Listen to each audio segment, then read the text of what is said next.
Hello mga ka-agar, sa mga nagtatanong na gusto pong mag-agar wood farming, magkano ba daw ang seedlings pricing talaga? Okay, yung seedling pricing po natin ay depende po yan sa location. Visayas, iba yung price dun sa Luzon at saka dito sa Mindanao. Now, to give you a glimpse, magkano nga ba talagang pricing ng seedlings?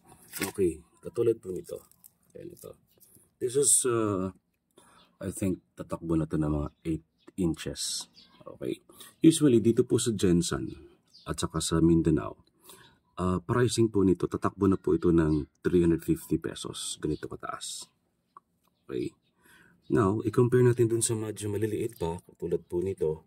Okay, ito mga 6 inches. This is around 250 to 300.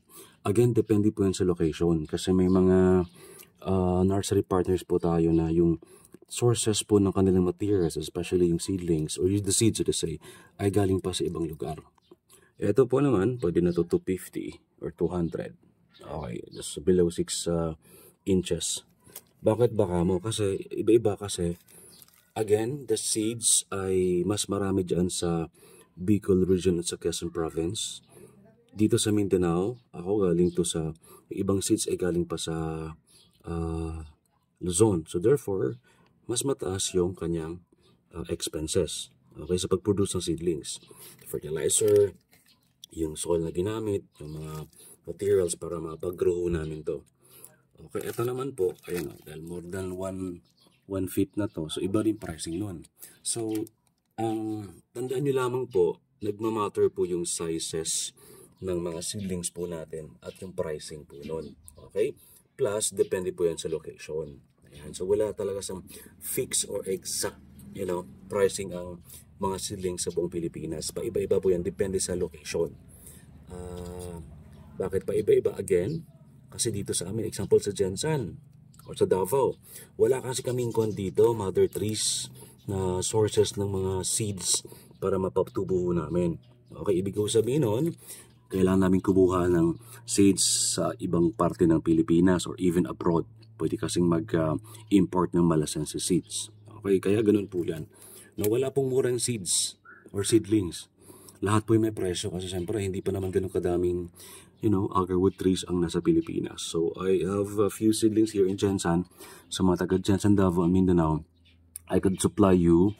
So ang pricing po natin from 300 down to 350. Okay? Okay, ito pa.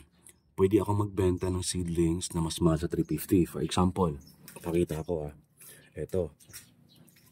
Ito po kasi nilipat ko na sa mas malaking poly bag. Okay? Para pwede siya magstay ng 1 to 2 years dito.